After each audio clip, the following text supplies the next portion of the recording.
Saludos y bendiciones. Para mí es un privilegio estar con ustedes una vez más con el propósito de continuar estudiando esta serie de lecciones basada en el libro de los Salmos, muy interesante por demás. Y esta semana no es la excepción. Vamos a tocar un tema bastante interesante. Pero antes vamos a pedir la presencia del Espíritu Santo por medio de la oración. Oremos.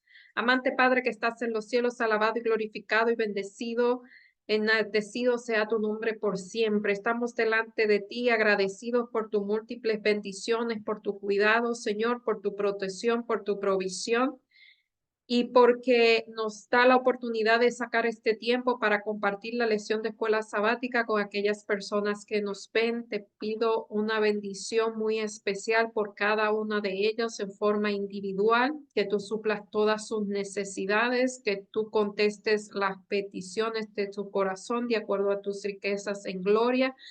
Señor, y sobre todo que tu Santo Espíritu tome su mente y su corazón para que podamos entender las cosas que tú quieres que digamos. También que al hablar, Señor, tú ponga tus pensamientos en mí, Señor, y palabra en mi boca para poder hacer esta grabación. Te lo pedimos en el nombre y por los méritos de Jesús. Amén.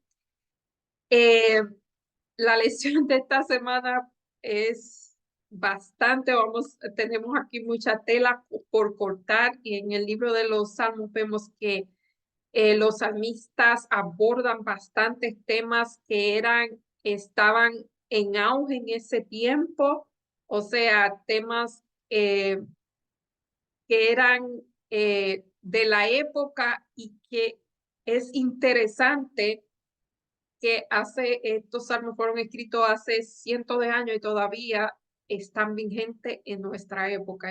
Eso nos dice que el ser humano no ha cambiado mucho, es más, va en decadencia realmente. Eh, Me levantaré es el título. Y dice, por la opresión del débil y por el gemido de los menesterosos, ahora me levantaré, dice Jehová, y salvaré al que suspira. Salmos 12:5, dando a entender que parece que Jehová estaba, y esto es una metáfora realmente, que Jehová estaba acostado porque se levantó, o estaba sentado, o estaba quieto y iba a tomar acción por la opresión del débil. O sea, esta semana vamos a hablar de injusticias, de la opresión de los débiles, de los menesterosos y por ese gemido Jehová va a responder o está respondiendo.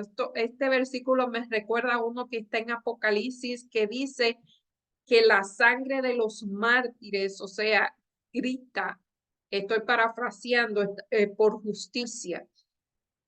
O sea, la sangre de aquellos que murieron, que fueron mártires por Jesús, están clamando y los clamores han subido al cielo. Para este versículo me parece que tiene una similitud a ese otro. Dice que en nuestra época, o sea, el mal no es algo de nuestra época, no es algo solamente que está ocurriendo en nuestra época. Desde la entrada del pecado hasta aquí, siempre ha existido el mal. Yo digo que lo que pasa es que ahora nosotros tenemos medios de comunicación, como que tenemos más herramientas para hacer el mal. Y claro, los seres humanos cada vez están más decadentes, eh, pero siempre han habido injusticia, ha habido opresión y los salmistas vivieron en tiempos así y ellos lo expresan de una manera que pareciera que, o sea, es muy vívida la manera en que ellos lo expresan. Uno puede quizás sentir lo que ellos sintieron, o sea, por la manera en que ellos se expresan, uno puede visualizar lo que ellos estaban viviendo y quizás se puede uno identificar. Eh, Dice, también son protestas de Dios contra la violencia o la opresión en el mundo y también en el mundo de los salmistas. Si el Señor es piadoso y retiene su ira en su gran paciencia, ¿por qué no quiere que ninguno se pierda, sino que todos se arrepientan y cambien de conducta? Y aunque el momento oportuno para la intervención de Dios no siempre coincide con la expectativa humana, el día del juicio de Dios se acerca. O sea, aunque hay injusticia, aunque hay opresión contra los más débiles, contra los más menesterosos, realmente va a llegar un día en que la justicia de Dios se va a hacer en este mundo, aunque parezca que es poco probable, así es. Solo tenemos que confiar en Él y en sus promesas hasta que llegue ese día. O sea, hay que esperar en Dios y en sus promesas. Solo el Creador, cuyo trono se fundamenta en la rectitud, en la justicia, puede brindar estabilidad, prosperidad al mundo en su juicio soberano. La disminución doble del juicio divino incluye la liberación de los oprimidos y la destrucción de los impíos. O sea, esto es lo que Dios nos ha prometido y lo que efectivamente ocurrirá algún día, pero según los tiempos de Dios. O sea, la liberación va a llegar, la justicia va a llegar, pero hay que esperar los tiempos de Dios. Y aquí quiero mencionar un verso que dice en Hebreos 10:36, es necesaria la paciencia para que habiendo hecho la voluntad de Dios alcancéis la promesa. O sea, una de las promesas, esta no es de las promesas, pero pueden ser muchas de las promesas que Dios va a intervenir a su debido tiempo. Eso es muy importante. El guerrero majestuoso. ¿Y quién es el guerrero majestuoso? Aquí hay varios textos y como yo le digo, siempre es bueno. Yo por razones de tiempo no leo todos estos textos, hay bastante, pero es bueno que ustedes en sus casas, cuando estén estudiando esta lección, lean todos esos textos porque de esto se trata. ¿Saben? Hay que abrir más la Biblia. Esto es el resultado del estudio de una persona, pero realmente no se debe dejar de abrir la Biblia. Tenemos que volver a la Biblia. Eh, Salmos 18:3 al 18 dice, invocaré a Jehová, quien es digno de ser alabado, y seré salvo de mis enemigos. Me rodearon ligaduras de la muerte. Y aquí vamos a ver, este es el Salmo de David. Vamos a ver la descripción de lo que este personaje está sintiendo en este momento. Vamos a entrar a la historia. Me rodearon ligaduras de muerte y torrentes de perversidad me atemorizaron, ligaduras de Seol me rodearon, me tendieron lazos de muerte. En mi angustia invoqué a Jehová y clamé a Dios y oyó mi voz desde su templo y mi clamor llegó delante de él a sus oídos. La tierra fue conmovida y tembló. Se conmovieron los cimientos de los montes y se estremecieron por los montes porque se indignó él. ¿Quién se indignó? Dios se indignó. Humo subió de su nariz y de su boca fuego consumidor, carbón y fuego por él encendido, inclinó su rostro y descendió. O sea, el salmista David está describiendo cómo se siente Dios y vamos a ver por qué toda esta descripción de que algo está molesto. Dice, envió saeta y dispersó la relámpago y los destruyó. Me libró de mi poderoso enemigo y de los que me aborrecían, pues eran más fuertes que yo. Me asaltaron en el día de mi quebranto, mas Jehová fue mi apoyo. O sea, este salmista, recordemos que la historia de David se sitúa en un momento. David era un guerrero, vamos a decirlo así. Habían enemigos, él iba a la guerra,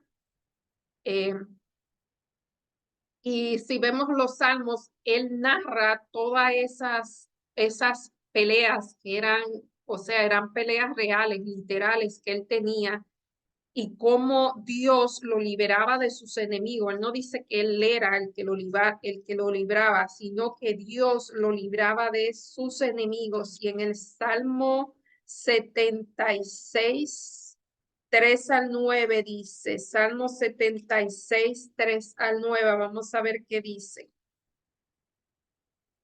Dios es conocido en Judá, en Israel, su gran nombre. 76:13. Allí quebró la saeta, el arco, el escudo, la espada y las armas de guerra. Glorioso eres tú, poderoso más que los montes de Gaza. Los fuertes de corazón fueron despojados, durmieron su sueño. No hizo uso de su mano ninguno de los varones fuertes. A su reprensión, oh Dios, Jacob, el carro y el caballo fueron estorpecidos. O sea, aquí estamos viendo cómo Dios interviene en las batallas que eran literales de David. Perdón. En el Salmo 148, 5 al 7, oh Jehová, inclina tu cielo y desciende, toca los montes y Humén, despide relámpago, discípulo, envía sus saetas, túrbalo, envía su mano desde lo alto, redímeme, sácame muchas aguas de la mano del hombre extraño, cuya boca habla vanidad y cuya diestra es diestra de mentira. Estos son los enemigos de David, y David realmente está narrando cómo Dios con poder y con gran, o sea, con un gran despliegue de poder, lo libra de sus enemigos. Dice, estos son himnos de alabanza, aunque parezcan himnos de guerra, por su impresionante poder sobre la fuerza del mar que amenazan al pueblo. Fíjense que los israelitas fueron los israelitas, sus eternos enemigos, bueno, no eran eternos, por mucho tiempo fueron los filisteos. Entonces, por lo menos en el tiempo de David fueron los filisteos. Luego aparecen otros enemigos y ellos estaban en constante batalla. Pero dice que la imagen aquí es como que Dios es un guerrero y es juez que rescata a su pueblo. Y la imagen de Dios como guerrero es frecuente en los salmos, y este guerrero responde a los clamores y al sufrimiento de su pueblo. El Señor tronó desde los cielos, el Altísimo dio su voz, y hubo granizo y brasas de fuego. Envió su saeta y deshizo a sus enemigos, lanzó relámpagos y los destruyó. Entonces apareció el lecho del mar y se descubrieron los cimientos del mundo ante su represión, Señor, por el que sopló su aliento. Y aquí dice, debería disipar cualquier, o sea, esta descripción, en vez de nosotros ver a un Dios que está furioso, vamos a decirlo así, en palabras humanas, o que ese gran despliegue de poderío, debemos saber que ese despliegue de poderío es a nuestro favor, si estamos a favor de Dios. Y dice, esto no debe caber duda del gran poder, del gran cuidado y compasión de Dios por lo que sufre, sobre su capacidad para derrotar el mal. Solo tenemos que esperar que Él actúe. En definitiva, incluso cuando el pueblo de Dios, como David, participó en guerras, en liberación no provino de medios humanos. En muchas batallas contra el enemigo, el pueblo de Dios, el rey David alabó a Dios como el único que obtuvo victorias. O sea, David nunca se atribuyó, bueno, nunca no. En muchas ocasiones hubo ocasiones en que él lo hizo o intentó hacerlo, pero por lo general David atribuyó sus victorias a Dios. Él sabía de dónde venía su poder. Fíjese que en la lección pasada quiero tirarle la toalla a David. Yo dije que David sintió envidia. Fíjense que una cosa es tener un sentimiento casual y otra cosa es que ese sentimiento sea el patrón de tu vida, o sea, que sea una constancia, que sea parte de siempre de tu vida. Él en un momento dado, debido a la opresión, debido a ver tantas injusticias que él estaba pasando, quizás la presión, él sintió envidia, pero no era que quería, no era que él, no es la envidia mala, sino yo digo que él sintió como preguntarse por qué pasan esas cosas, por qué el bien le sucede al que hace mal. Eso fue el cuestionamiento. No es como que la envidia que hace daño, es lo que quiero decir, o la que quiere destruir a una persona, sino que en una oración él le dijo eso a Dios y en la misma oración él resolvió ese asunto. Hubiera sido fácil hubiese sido fácil para David atribuirse el método, el mérito de sus múltiples. Él tuvo muchos triunfos y cuando el primero fue contra David, contra Goliat, perdón. Goliat, todo el mundo le tenía miedo, hasta el mismo rey no quería salir a la lucha. Y entonces ver a este muchacho que con una piedra y una onda lo destruye, eso era para él llenarse de eh, o sea, para que el ego le subiera por las nubes y atribuirse la gloria, pero no, él no atribuirse la gloria, él siempre le atribuye, bueno, hubieron ocasiones que no, pero por lo general él siempre lo hace. Aunque David afirma que el Señor entrena su mano sobre la guerra, en ninguna parte David confía en las habilidades para la batalla, al contrario, el Señor lucha por David, por su pueblo. Dice que en los Salmos, David fue famoso como un guerrero de éxito. Asume su papel, él era músico experto y él era guerrero, pero con la música alaba a Dios y lo menciona en su música como único libertador y sustentador de su pueblo. La alabanza y la oración del Señor son fuentes de fuerza para David, más poderoso que cualquier alma de guerra. Únicamente en Dios se puede confiar y en él solo se puede alabar. Más allá de los dones, de las habilidades, del éxito que haya tenido en la vida, ¿por qué debes recordar siempre la fuerza de todo ello? ¿Qué peligro corren olvidarlo? O sea, piense que no es malo tener éxito en la vida. O sea, el éxito que significa tener cosas, que significa lograr objetivos, eso no es malo, siempre y cuando usted ponga delante a Dios y sepa que Él fue el que proveyó para esas cosas. Eso es el peligro de tener cosas, posesiones materiales y que usted se atribuya la gloria y que ponga esas cosas primero que a Dios. Ese es el peligro. Eh, Quizás por eso a personas que Dios le iba a dar grandes encargos, primero lo pasó por el desierto. Yo digo el desierto de las pruebas para que ellos luego, cuando tuviesen victoria, no se atribuyeran a ellos la gloria. Ese es el asunto, porque ese es el peligro, es atribuirse la gloria y poner a Dios o sea, poner esas cosas por encima de Dios. Justicia para los oprimidos. Lee Salmos 9:18.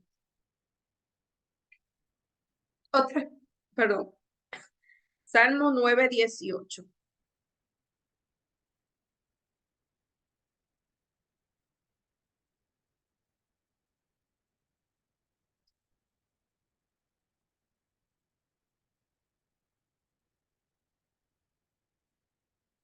Un momentito, Salmo 9:18. Porque no para siempre será olvidado el menesteroso, ni la esperanza del pobre perecerá perpetuamente. El Salmo 12:5 dice, por la opresión de los pobres, por el gemido de los menesterosos, ahora me levantaré, dice Jehová, pondré a salvo al que por ellos suspira. O sea, Dios va a proteger a aquellas personas menesterosas, vulnerables, al pobre, al oprimido, al que clame, Dios le va a responder en algún momento. En Salmo 40:17. Salmo 40:17 dice, aunque afligido y necesitado, Jehová pensará en mí. Mi ayuda y mi levantador eres tú, Dios mío, no tardes.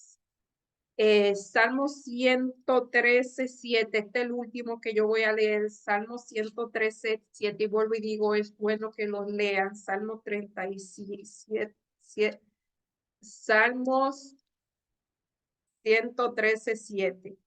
Él se levanta del pobre al pobre y al menesteroso levanta del muladar. O sea, Dios tiene cuidado especial por lo más vulnerable, tiene cuidado y se preocupa por la justicia en relación con los diversos grupos vulnerables de personas, incluyendo los pobres, los necesitados, los oprimidos, los huérfanos, las viudas, los viudos y los extranjeros, o sea, son las minorías más vulnerables. Salmo, al igual que la ley y los profetas, son claros al respecto. Muchos salmos utilizan la expresión pobre y necesitado y evitan representar a los oprimidos en términos exclusivamente nacionales y religiosos. Es así para resaltar el cuidado de Dios para la humanidad. La expresión pobre y necesitado no se limita a pobreza material, sino también significa vulnerabilidad y desamparado y desamparo. La expresión apela a la compasión de Dios y transmite la idea de que él sufre, está solo y no tiene más ayuda que Dios. Es un pobre necesitado. O sea, el que no tiene ayuda en ciertas circunstancias es pobre y necesitado.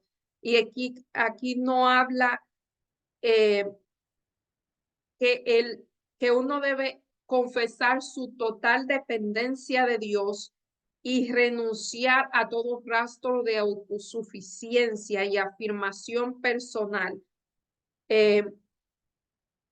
Por su parte, el cuidado de los desposeídos, o sea, los que no tienen nada, demuestra la fidelidad del pueblo de Dios. Los males cometidos contra los vulnerables eran pecados especialmente atroces en la Biblia. Y es así, mire, si usted lee en las leyes de los libros de Moisés, hay provisión para todas esas personas que pasaban por una necesidad, sea económica, sean las viudas, sean la persona que sin intención se defendían.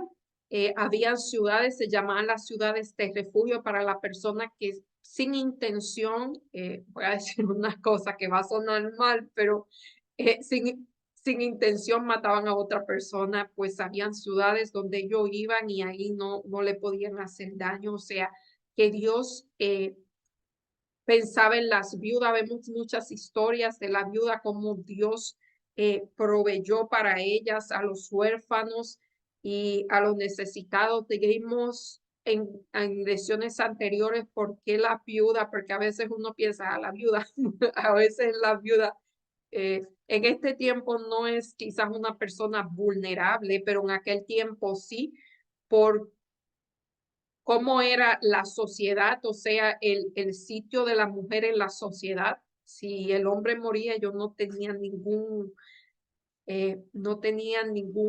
estatus.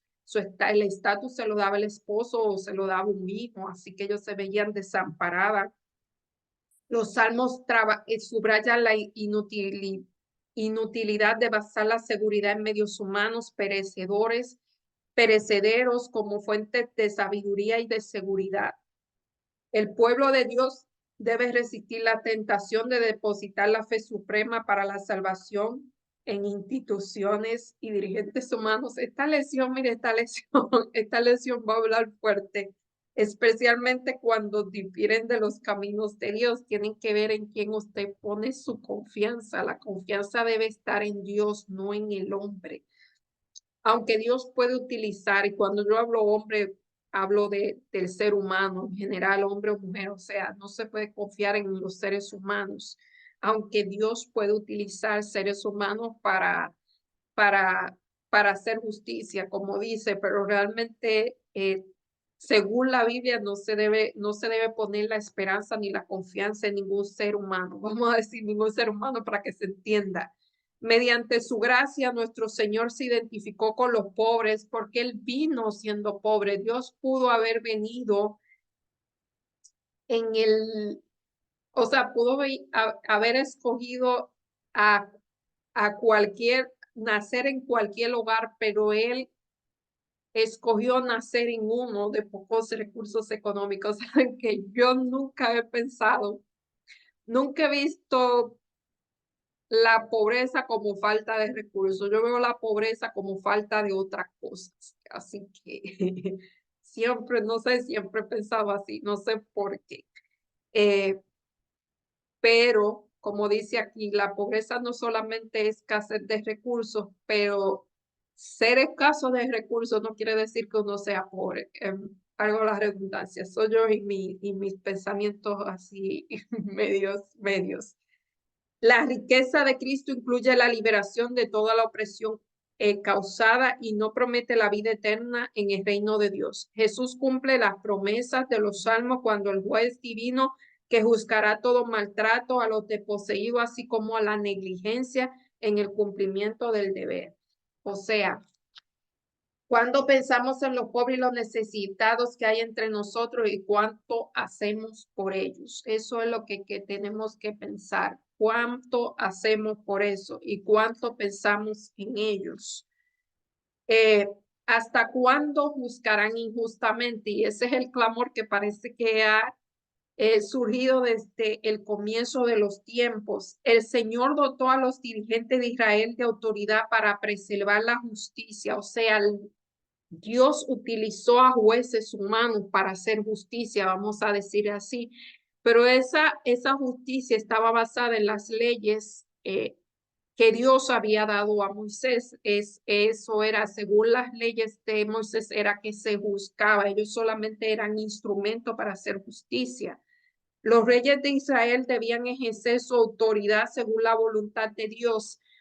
Eh, la prioridad fundamental de los dirigentes debía garantizar la paz y la justicia en la tierra, pero como siempre ha existido, hay personas que no lo hacen.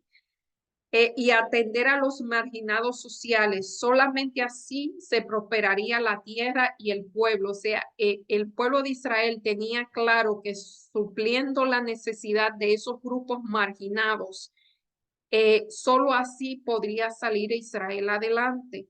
El trono de rey se fortalecía con la fidelidad de Dios. Pues el pueblo, la prosperidad del pueblo dependía de cuán fiel fueran a Dios. Y eso se ve en varias ocasiones. Cuando el pueblo se apartaba de Dios, ¿qué pasaba?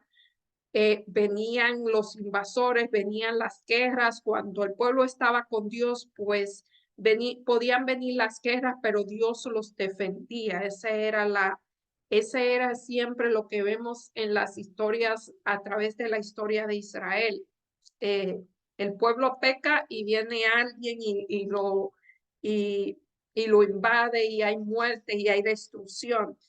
En el Salmo 82, ¿qué ocurre cuando los dirigentes pervierten la justicia y oprimen al pueblo que deben proteger? Uy, yo le dije que esta lección iba a ser un tema muy, pero muy eh, candente, vamos a decirlo, pero es un tema de actualidad. Fue un tema de actualidad hace cientos de años y sigue siendo un tema de actualidad.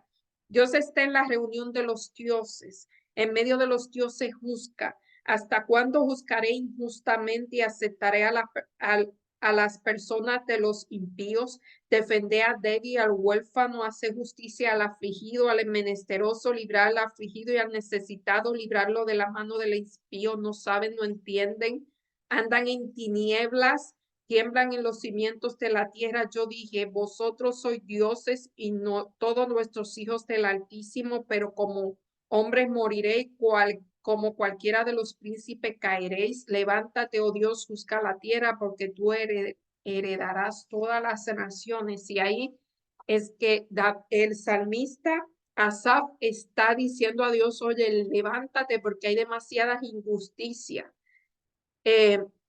Dios declara su juicio sobre jueces corruptos de Israel. Y ese siempre fue así. Hubieron jueces que juzgaron corruptamente. Hubieron también reyes que lo hicieron. Hubieron reyes rectos y hubieron reyes que no fueron rectos.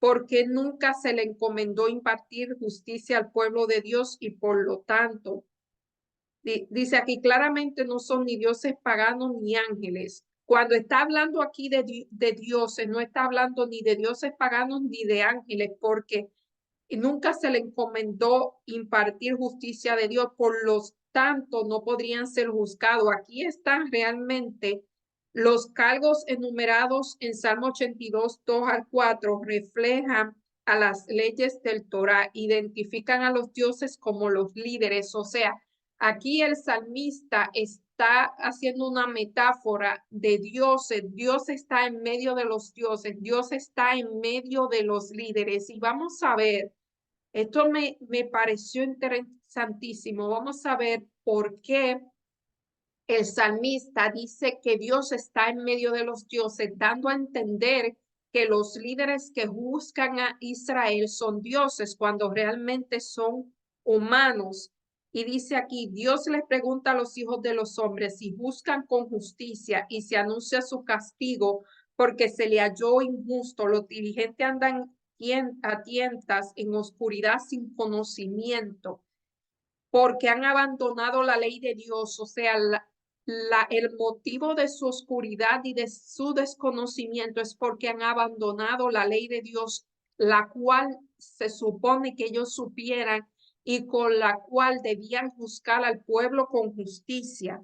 Las escrituras invariablemente, el Señor es el único, Dios comparte el gobierno del mundo con agente humano designado como su representante. No obstante, ¿cuántas veces esos representantes humanos en la historia ahora han pervertido lo que Dios le ha dado? O sea, ¿cuántas veces aquellas personas que Dios le ha dado la responsabilidad de juzgar con justicia, de ser líderes, han pervertido el derecho? O sea, se han aprovechado de su posición para pervertir el derecho, o sea, para oprimir a aquellos que debieran defender. Dice así que Salmos, esto realmente le voy a decir por qué me pareció tan interesante. Expone burlonamente a a la apostasía de aquellos líderes o sea, el salmista no está diciendo que ellos son dioses, el salmista está exponiendo a aquellos que por el abuso de su poder se están creyendo dioses. Aunque Dios dio autoridad y privilegio a los líderes israelitas de que fueran llamados hijos del Altísimo y representarlo, Dios reniega de estos líderes perversos. O sea, habían unos líderes que se creían dioses. Fíjense, fíjense porque esto me pareció tan interesante. Hay un complejo que se llama el complejo de Dios. En la psicología hay unas personas, hay un complejo que se llama el complejo de Dios. Las personas que lo sufren o que, no sé si la palabra sufrir es, es, es la palabra adecuada, pero las personas que muestran este patrón de conducta, le voy a encargar, búsquense el complejo de Dios para que vean que eso existe. Este tipo de personas mire, es bueno ser uno seguro de sí mismo. Es bueno uno tener una visión de sí mismo, una visión correcta de sí mismo. Es bueno, es bueno uno tener, o sea, ser realista en cuanto a sus capacidades. Eso es muy bueno. Fíjense que ser humilde no es negar sus dones o talentos. O sea, eso no es ser humilde. El ser humilde, el humilde sabe cuáles son sus capacidades y cuáles son sus talentos. Lo único que sabe que esas capacidades y esos talentos no lo hacen mejor que las demás personas. Eso lo tiene muy en cuenta. Que el ser mejor y el peor no tiene nada que ver con las capacidades y con los talentos. El que una persona no tenga capacidades ni talentos no lo hace y todo el mundo lo tiene.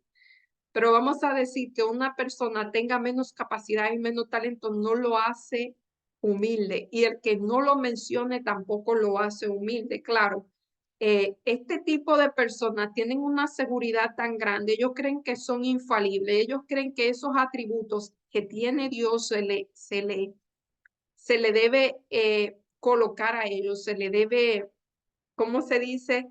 Son aplicables a ellos. Son unas personas que creen que nunca se equivocan, son unas personas que nunca piden perdón, son unas personas que Ellos creen que están por encima de las leyes, son unas personas que toman unos riesgos bien grandes. eh, o sea, ellos se ponen su vida así porque, o sea, toman riesgo, ellos no respetan a la autoridad. Eh, búsquense el complejo de Dios o el gran Dios. Esa persona realmente creen que tiene los atributos de Dios. También tienen una otra palabra. Búsquense la palabra narcisista. No me voy a explayar aquí, pero de eso es que están hablando aquí. Y esta gente son muy carismáticos, esta gente atraen mucha masa, esta gente son grandes manipuladores. eh, y por eso realmente tienen unos encantos increíbles para atraer a las personas, pero usan mucho la manipulación para conseguir lo que quieren. Y esas personas no son, búsquenlo, porque yo me voy a explayar aquí, pero busquen eso, porque por lo general esas personas, por su gran carisma, están en posición. No estoy diciendo que todo el que tenga carisma tiene ese complejo, pero y no todos los líderes tienen ese complejo. Dios me libre, no quiero decir eso, no, o sea, eso no es lo que quiero decir. Pero estas personas llegan a puesto de liderazgo por ese carisma y porque ellos no tienen escrúpulos, ellos van por encima de cualquier otra persona. La semana pasada yo estaba hablando de la competitividad. Y estas personas son altamente competitivos y a esas personas no le importa llevarse a quien sea por el medio. Eh, me playa ahí porque yo dije, wow, eso estaba en la Biblia. O sea, el gran Dios, ese complejo hace poco se descubrió y ya estaba aquí. Eso me llamó mucho la atención. Eh, son ese tipo de personas y vuelvo y digo, esto me llamó realmente demasiado la atención y Dios está contra esa gente. Otra cosa, esa gente no siente ni compasión ni empatía por absolutamente nadie. Son, eh, ¿cómo le digo? Ellos ven a las otras personas como, como alguien de quién sacar provecho. O sea, ellos lo que hacen es utilizar a la otra persona. Si la persona me sirve para algo, yo la utilizo, si no la descarto. O sea, ellos utilizan a las personas para ellos quedar bien. Tú sabes, tú haces una cosa, eh, yo te voy a utilizar a ti para que hagas una cosa para hacerme quedar bien a mí, no para que la otra persona crezca o se desarrolle, sino para hacerme crear a mí. Todo lo de ello es en torno de ellos. Eh, Dice aquí que Dios reniega de estos líderes perversos, si eso se puede llamar líderes. Dios les recuerda que son mortales y es que están sujetos a las mismas leyes que todos los mortales. Vuelvo y digo, esta gente creen que están por encima no respetan a la autoridad, no respetan a la policía, no respetan a nadie. Son así. Eh, Están sujetos a las mismas leyes morales y tienen un ego supremamente engrandecidos. Ellos tienen una visión de sí misma muy grande, pero muy grande, y creen que todo el mundo lo ve así también. Ellos creen que no son simples mortales. Eso es. eh, Busquen información y van a saber de lo que yo estoy hablando. Dios juzgará al mundo entero, también al pueblo de Dios dará cuenta de todo, de todo. Eh, ¿Qué tipo de autoridad ejerces sobre los demás? ¿Hasta qué punto ejerce esta autoridad con justicia y equidad? Presta atención a esto. Sabes que una cosa es igualdad y otra cosa es equidad. Estas palabras se pueden pensar que lo mismo y no realmente lo mismo. Equidad es poner a las mismas, perdón, igualdad es poner a la misma persona en el mismo lugar. Eso es igualdad. Pero equidad es poner a las personas, un ejemplo, había un anuncio que ponía una pared una pared de un largo, igualdad ponía, o sea, era un muro y las personas estaban detrás del muro.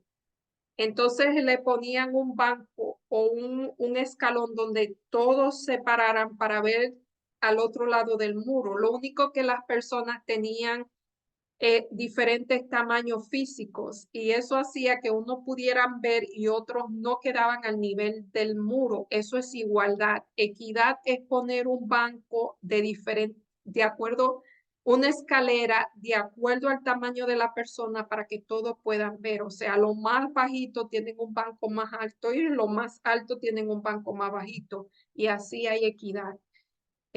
No es lo mismo igualdad que equidad. Debe haber equidad en muchas de las cosas, equidad, para que todos queden al mismo nivel, no importando su tamaño. Eso es un ejemplo realmente. Es como si a una persona, vamos a decir así, vamos a decir que se me ocurre este ejemplo, no sé por qué, eh, si una familia de 5 va a un carro de 5, no necesita un carro de 2 asientos, necesita un carro de 5 asientos para que haya equidad. Si hay dos carros, uno de 2 asientos y otro de 5 asientos, no se le pueden dar a dos familias de 5 asientos eh, el carro de 2 asientos. Me perdí, realmente me perdí. O sea, lo que queremos decir es que cada cual encuentre su nivel, o sea, tiene que buscar cada cual su nivel. Eh, a una niña, a un niño o una niña, a un niño no se le puede dar eh, la misma cantidad de comida que a un adulto, vamos a decirlo así. A un niño hay que darle menos y al adulto hay que darle más por el tamaño. Eso es equidad. Igualdad sería darle lo mismo. Equidad sería darle según sus necesidades. Ahora sí, es dar a cada uno según sus necesidades. Eso es equidad. No a todo el mundo lo mismo. Perdón que me perdí. Eh, Derrama sobre ellos tu ira. Y esta lección es muy, podría sonar muy controversial. En muchas veces de los salmos vemos que el salmista pide venganza para sus enemigos, cuando Jesús dijo que no se pueden odiar a los enemigos, como si fuese algo contraproducente, pero vamos a ver cómo explica el escritor de esta lección esto.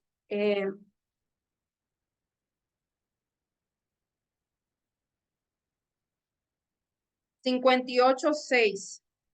Oh Dios, quiebra sus dientes en sus bocas, quiebra Jehová las muelas de los leoncillos, está pidiendo venganza, sean dispersos como aguas que corren, cuando dispersen sus saetas, sean hechas pedazos, pasen ellos como el caracol que se deslíe, como el que nace muerto, no ve el Seol, antes que vuestras ollas sienten la llama de los espinos, así vivos, así airados, los arrebatarás en tempestad. O sea, este hombre quiere que le caigan rayos y centellas a sus enemigos. Es como que quiere que se vengue. Salmo 69, 22 al 28. Sea tu convite delante de ellos por lazo y lo que es para bien por tropiezo, sean oscurecidos sus ojos para que no vean y haz temblar continuamente sus lomos. Derrama sobre ellos tu ira y el furor de tu enojo los alcance. Sea su palacio asolado, en sus tiendas no haya moradores. O sea, es muy interesante ver en todos esos salmos, hay varios más. ¿Qué sentimientos transmiten estos salmos? ¿Quién es el agente de juicio en estos salmos? O sea, los salmistas están pidiendo que sus enemigos reciban la paga por el mal. Y dice, algunos salmistas suplican que Dios se vengue a las personas, las naciones que pretenden dañar a los salmistas o a su pueblo.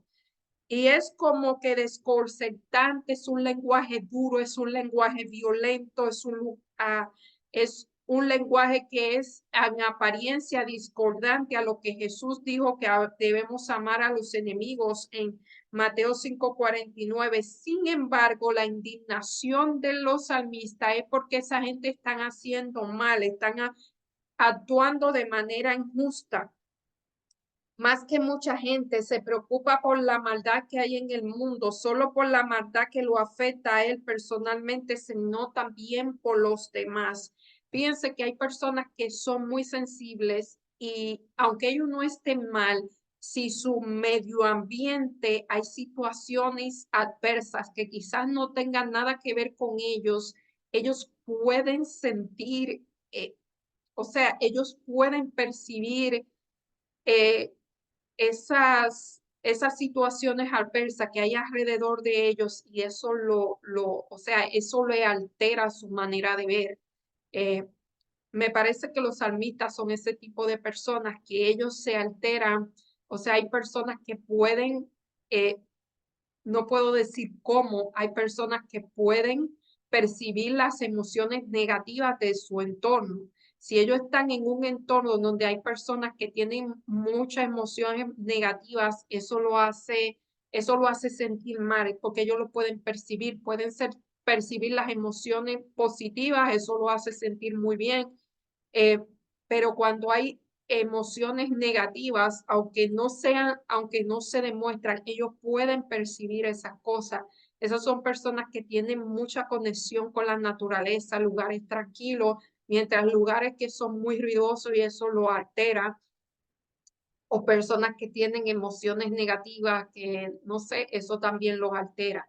Y vuelvo y digo, me parece que los salmistas son ese tipo de personas y no me extraña porque esta gente son muy sensibles y ese tipo de personas es un ramo de esa gente que son sensibles, se llaman empáticos, son algunos empáticos, pueden sentir las emociones de los demás, la positiva y la negativa. Eh, y me parece a mí, por lo que leo, que estas personas que están, los salmistas, fueron ese tipo de personas. Porque dice, sin embargo, la indignación de los salmistas ante la opresión es buena. Fíjense que nosotros como eh, debemos oponernos a lo que está mal. Quedarse callado frente a la injusticia es como apoyar la injusticia. Hay alguien que dijo que lo que está mal en el mundo no es que la gente mal está haciendo mal, sino que la gente buena se está quedando callada. Y nadie es bueno, sino que el que más o menos es justo no está haciendo nada. Eso es un problema. Eh, Significa que el salmista se tomaba muy en serio el bien y el mal. Las injusticias son el mal, o sea que nosotros no debemos estar bien frente a situaciones injustas porque eso es mal, eso es una manifestación del mal, no solo por la maldad que lo afecta a él personalmente, sino también por los demás. Sin embargo, el samita no se pone en ningún momento ser el encargado de vengarse, o sea, él no quiere vengarse él está pidiendo la venganza, que la venganza vea de Dios. Vemos otro salmo, Dios mío, no calles, Dios mío, ayúdanos, Dios mío, haznos justicia.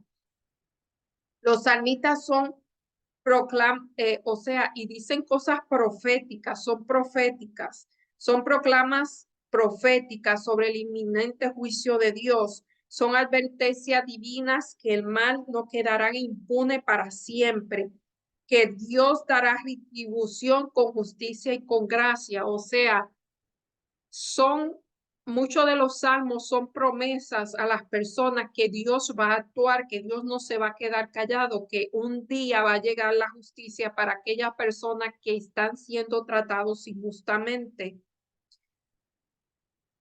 Son llamados a orar por quienes los maltratan e incluso desean su conversión. Esto en Salmos 63, 18, Jeremías 29, 7. Los salmos son normas bíblicas de amar a los enemigos.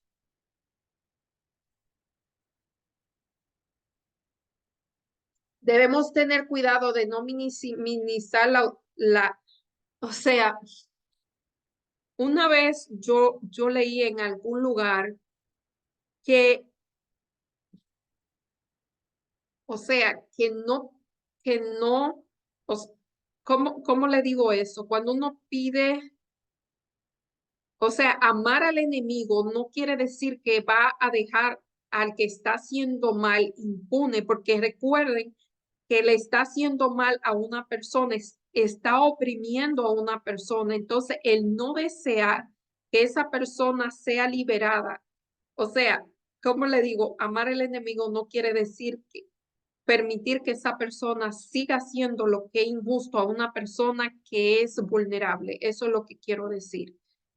Quizás amar al enemigo es no guardar rencor, pero no se puede amar al enemigo y permitir que el enemigo que la persona esté haciendo el mal, esté haciendo cosas injustas. Hay que pedir justicia realmente.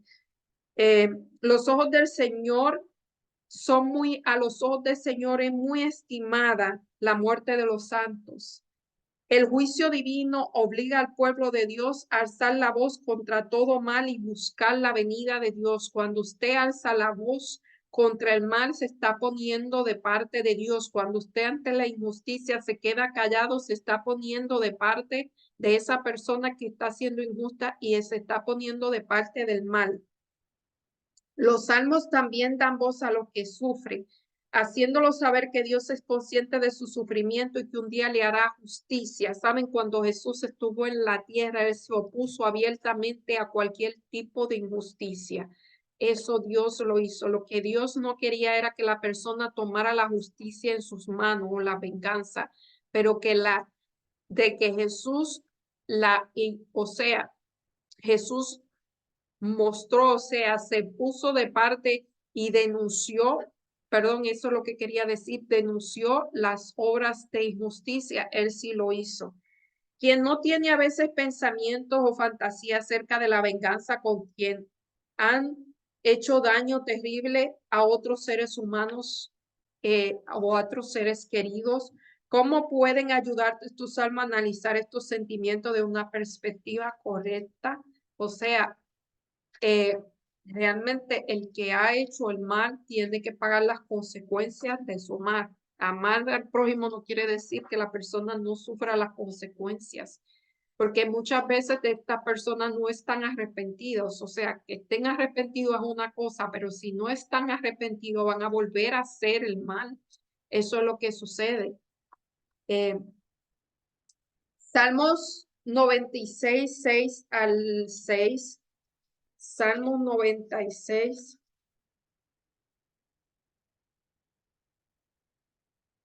Salmos 96, 6 al 10. Alabanza y magnificencia delante de él, poder y gloria en su santuario. Tributad a Jehová, oh familias de los pueblos. Da a Jehová la gloria y el poder. Da a Jehová la honra debido a su nombre. Trae ofrenda. Adorar a Jehová en su hermosura, en la santidad, temerle toda la tierra.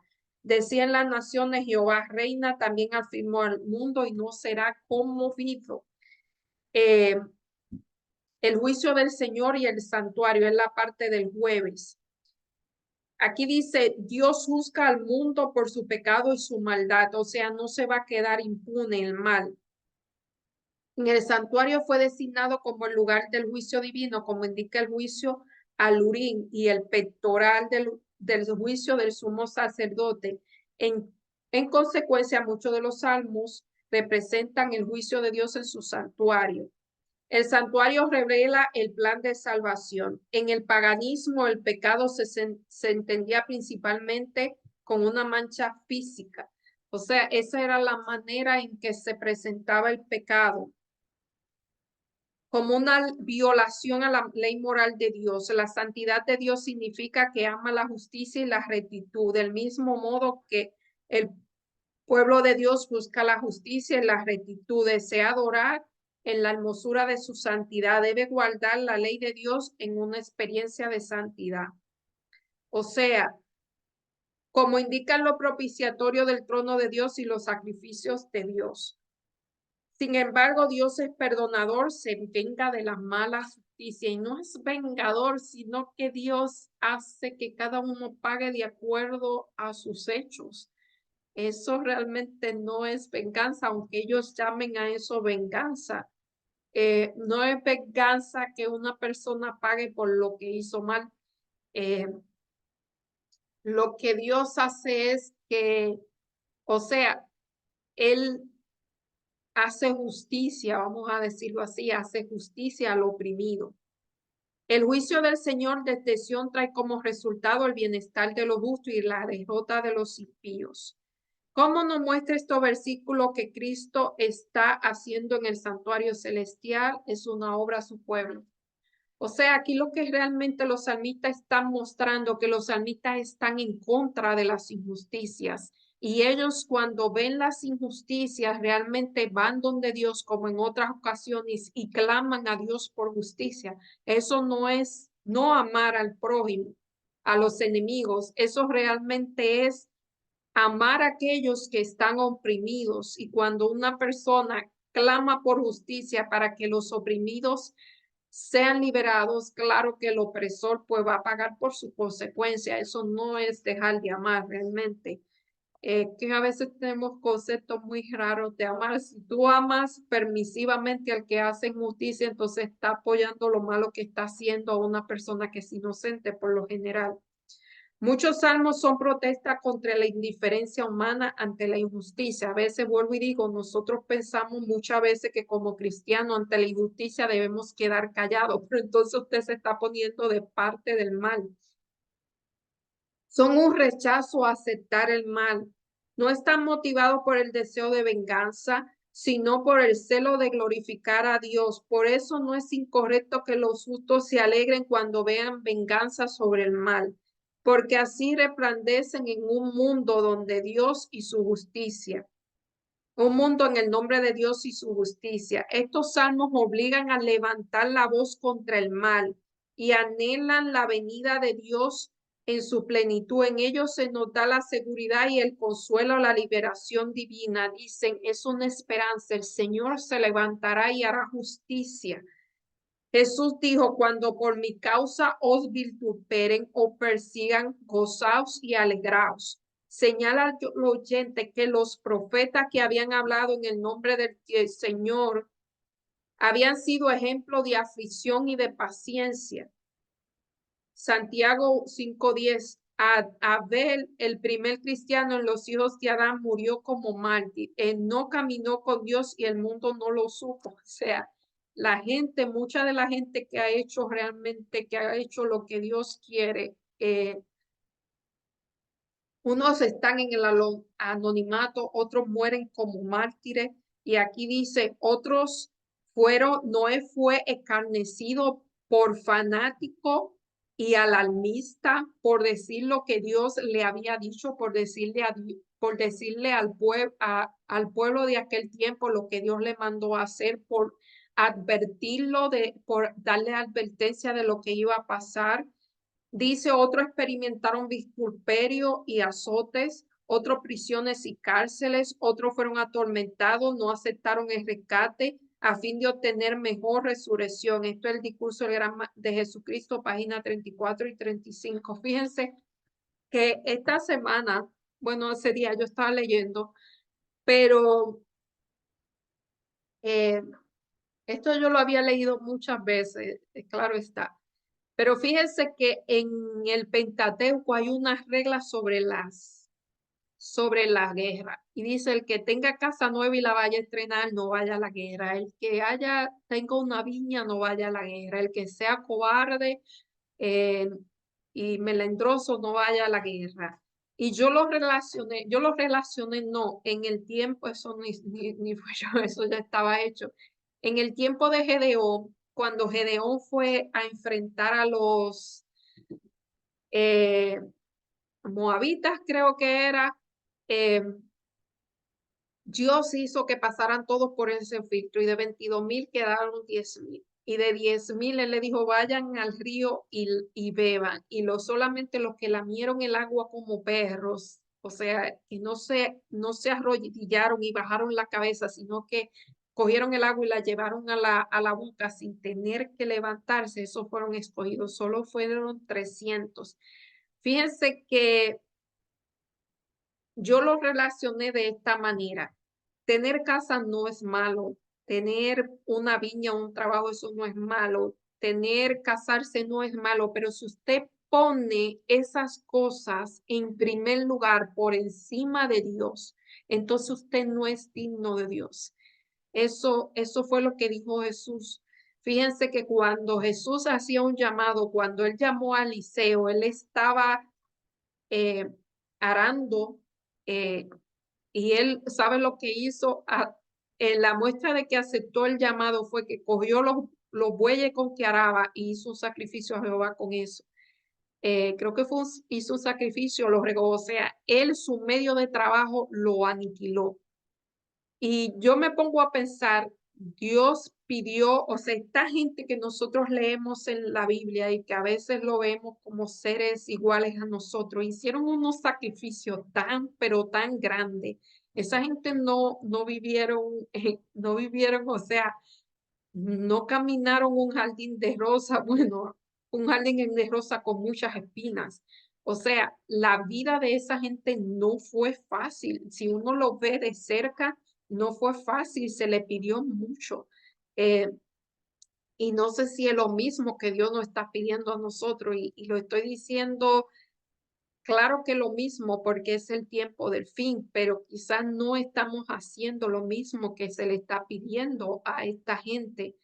eh, o no estamos viviendo al nivel que vivían en esta gente. Si nosotros nos adentramos a la historia, no vivimos. O sea, eh, vemos ahí que ellos sufrieron por hacer el bien o sufrieron por hacer lo que Dios le mandó.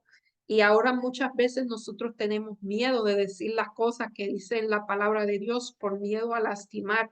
Y no estoy diciendo que es bueno lastimar, no es bueno lastimar, es bueno hablar con tacto, pero hay cosas en la Biblia que van a lastimar a las personas y esta gente no tuvieron miedo de decirla. Yo veo gente que no son ni siquiera cristianos y no tienen miedo de decir la verdad porque esa verdad es, decir esa verdad es salvarle la vida a la persona, es mostrarle que hay cosas allá afuera que están bien mal y que no es bueno ser parte de eso. Es una advertencia realmente. Lo que pasa es que cuando uno está en el pecado se vuelve insensible y lo bueno le parece malo y lo malo le parece bueno y por eso se toma de esa manera. Pero realmente decirle la verdad a la persona es salvarle la vida. Eh, y denunciar las injusticias y ponerse de parte del oprimido. No hacerlo es ponerse de parte del opresor. Así que eso es para meditar. Estas lecciones están realmente muy interesantes. Estamos mirando los salmos de muy de cerca y hay dos cosas que quería mencionar. En las últimas 2 semanas han muerto 2 personas muy que fueron pilares de la iglesia y murieron a una edad muy avanzada. Una murió a los 97 años, murió un martes y el lunes estaba en la iglesia, 97 años con cáncer terminal y estaba en la iglesia. El día martes murió. La otra es una persona que uno la iba a visitar y decía, aquí estoy a los pies del maestro. Tenía 80 y tanto de años y me dicen la gente que la fueron a ver el sábado que estaba muy bien, bendiciendo a todo como todo el mundo y en las manos de Dios y pasaron al descanso. Así que así mueren los valientes, digo yo. Y quería hacer una aclaración. Fíjese, yo la semana pasada yo decía que los deportes, es que quiero, no sé, yo sé que hay gente que me siguen y van a decir, Elizabeth deportista. Miren, yo no soy deportista. Yo creo que hablé tan rápido. Yo veía los deportes, ya no lo veo mucho. Veía los deportes. Yo no practico ningún deporte. Bueno, lo que se llama hiking, caminar, eso quizás es un deporte, a veces lo practico, no en manera profesional, sino así por diversión.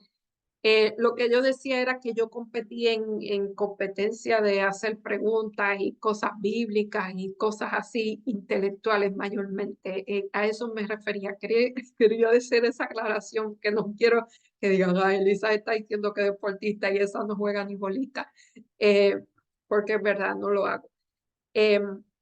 Pero sin más, me despido. Espero que pasen una excelente semana y que meditemos. Realmente yo he meditado mucho en esta lección y en la vida de esa gente, cómo vivieron una vida tan sacrificada por realmente por lo que creían, cómo por decir lo que estaba bien, sufrieron muchísimas injusticias. Así que sin más me despido esperando que pasen una excelente semana. Oremos. Amado Padre que estás en los cielos, alabado, glorificado, bendecido sea tu nombre por siempre. Estamos delante de ti inmensamente agradecidos por tu bondades, por tu cuidado, porque tú eres un Dios justo y porque tú estás pendiente a cada ser humano y a su debido tiempo, Señor, si están pasando por alguna situación que no es justa, tú le harás justicia. Señor, te pido por cada persona que nos ve, que tu Santo Espíritu lo dirija, lo proteja, lo cuide durante la semana, Señor, y que ellos puedan hacer de ti su única compañía o su compañía principal y que ellos puedan poner su confianza si están pasando por alguna prueba, por una injusticia, que ellos se escondan en ti y que puedan esperar en ti porque tú haces justicia a los menesterosos y a los más vulnerables.